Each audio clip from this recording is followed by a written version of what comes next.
Good morning to all. मैं नवदीप जायसवाल एक बार फिर से आप सभी का हार्दिक स्वागत करता हूं।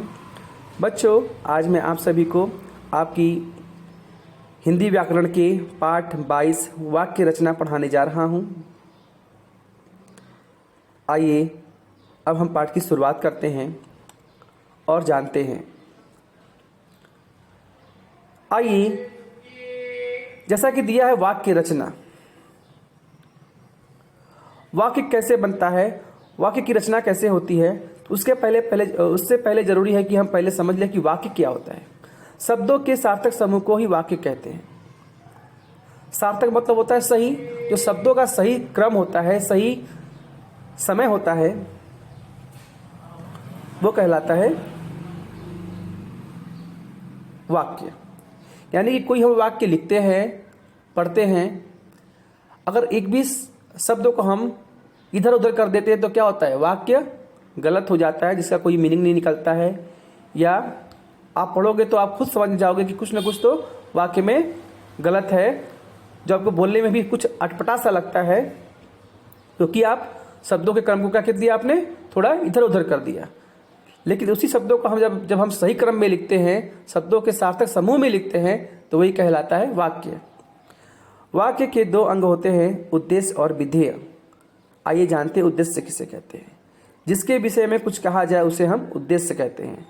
जैसे चींटी दाना ले जा रही है, माली पौधे में पानी दे रहा है। इन वाक्यों में चींटी और माली उद्देश्य है, क्योंकि उपयुक्त वाक्यों में चींटी और माली के बारे में बातें की जा रही हैं, यानी कि वो हो गया उद्देश्य। अब नेक्स्ट है विधेय। उद्देश्य के विषय में जो कुछ कहा जाता है उसे हम विधेय कहते हैं। चिड़िया चूजों को दाना चुगा रही है, अध्यापिका पढ़ा रही है। अब देखिए, बात हो रही है चिड़िया की, लेकिन क्या बात हो रही है, चूजों को दाना चुगा रही है। अध्यापिका की बात तो हो रही है, लेकिन अध्यापिका के बारे में क्या बताया जा रहा है, कि वो पढ़ा रही है। ये हो गया विधेय। अब देखिए वाक्य के भेद। वाक्य के दो भेद होते हैं, रचना के आधार पर और अर्थ के आधार पर। रचना के आधार पर वाक्य के तीन भेद होते हैं। वाक्य के तीन भेद होते हैं रचना के आधार पर: सरल वाक्य, संयुक्त वाक्य और मिश्र वाक्य। सरल वाक्य क्या होता है, ध्यान से समझिएगा। जिस वाक्य में एक विधेय और एक उद्देश्य होता है उसे हम कहते हैं सरल वाक्य। मैंने अपना काम कर लिया, सुभाष खेल रहा है। देखिए यहाँ पर एक उद्देश्य है और एक विधेय है, यानी कि यह सरल वाक्य है। संयुक्त वाक्य में क्या होता है, जिस वाक्य में दो या दो से अधिक वाक्य समुच्चय बोधक की सहायता से जुड़े होते हैं उसे हम कहते हैं संयुक्त वाक्य। ईसा बाजार गई और जल्दी से लौट आई। रोहन स्कूल आया लेकिन मुझसे नहीं मिला।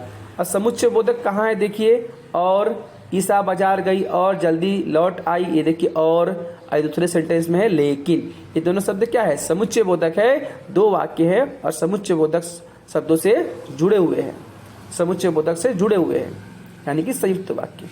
उसके बाद है मिश्र वाक्य। जिस वाक्य में एक प्रधान वाक्य एवं अन्य वाक्य आश्रित या गौण हो उसे हम कहते हैं मिश्र वाक्य। जो खेल रहा है वो मेरा भाई है, जैसे ही मैं स्कूल के लिए निकला वैसे ही वर्षा होने लगी। उपयुक्त वाक्यों में जो खेल रहा है तथा जैसे ही मैं स्कूल के लिए निकला प्रधान वाक्य है। जो क्रमशः वो मेरा भाई है तथा वैसे ही वर्षा होने लगी आश्रित उपवाक्यों से जुड़ा हुआ है, अतः यह मिश्र वाक्य कहलाएगा। अब आते हैं अर्थ के आधार पर। वाक्य के 8 भेद होते हैं: विधानवाचक वाक्य, निषेधवाचक वाक्य, प्रश्नवाचक वाक्य, संकेतवाचक वाक्य, संदेहवाचक वाक्य, इच्छावाचक वाक्य, आज्ञावाचक वाक्य और विस्मयादिवाचक वाक्य। आइए पहले वाले को समझते हैं, विधानवाचक वाक्य। जिन वाक्यों के द्वारा क्रिया के सामान्य रूप से होने का या करने का बोध हो उसे हम कहते हैं विधानवाचक वाक्य। नेहा ने प्रतियोगिता में हिस्सा लिया, जैसे कि एग्जाम्पल दिया हुआ है। उसके बाद है निषेधवाचक, यानी कि नहीं लगा होगा वाक्य में। जिन वाक्यों में काम के न होने का पता चले उसे हम कहते हैं निषेधवाचक वाक्य। जैसे कि मेले में कोई नहीं गया, हमें सुबह देर से नहीं उठना चाहिए, ये हो गया आपका निषेधवाचक वाक्य। उसके बाद देखिए प्रश्नवाचक वाक्य। ये बहुत ही आसान है, सरल है, जिसको आप भली भांति जानते हैं। जिन वाक्यों में प्रश्न पूछने का बोध हो उसे हम कहते हैं प्रश्नवाचक वाक्य। जैसे तुम दिल्ली कब जाओगे, देखिए यहाँ पर प्रश्नवाचक चिन्ह भी लगा हुआ है और आपका प्रश्न पूछने के लिए भी इसका प्रयोग किया जा रहा है। चौथा है संकेतवाचक वाक्य। जिन वाक्यों के द्वारा संकेत या शर्त का बोध हो उन्हें हम कहते हैं संकेतवाचक वाक्य। जैसे यदि वर्षा होती तो फसल अच्छी होती। अब देखिए यहाँ पर संकेत या शर्त देखिए है कि अगर अच्छी वर्षा होती, अगर वर्षा होती तो फसल भी अच्छी रहती। ये देखिए यहाँ पर देखिए शर्त है, अगर वर्षा होती तो फसल अच्छी रहती। नेक्स्ट है पांचवा संदेहवाचक वाक्य। जिन वाक्यों में संदेह या संभावना का बोध हो उन्हें हम संदेहवाचक वाक्य कहते हैं। अब देखिए जैसे अब तक वह चला गया होगा, शायद मम्मी बाजार गई हैं।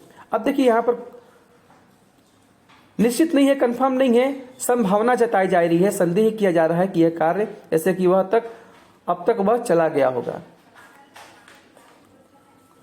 संभावना जताई जा रही है कि अब तक वह चला गया होगा। मैंने क्या बोला, संभावना की जहां बात होती है, संदेह की बात होती है, वहां पर संदेहवाचक वाक्य होता है। उसके बाद है इच्छावाचक वाक्य। जिन वाक्यों के द्वारा बोलने वाले की इच्छा, शुभकामना, आशीर्वाद, आशा आदि का बोध हो उन्हें हम कहते हैं इच्छावाचक वाक्य। किसी को हम शुभकामना देते हैं, किसी को आशीर्वाद देते हैं, अपनी इच्छा को प्रकट करते हैं। जैसे देखिए भगवान तुम्हें दीर्घायु करे, अपनी इच्छा है, देखिए किसी को शुभकामना दिया जा रहा है। काश मेरे पास ही भी घर होता। अब देखिए यहाँ पर आशा लगाई जा रही है, काश मेरे पास भी घर होता। अगला सातवां है आज्ञावाचक वाक्य। जिन वाक्यों के माध्यम से आज्ञा या अनुमति का बोध हो उन्हें हम कहते हैं आज्ञावाचक वाक्य। शांति से बैठकर पढ़ो, ये देखिए यहाँ पर ऑर्डर दिया जा रहा है, आज्ञा दिया जा रहा है।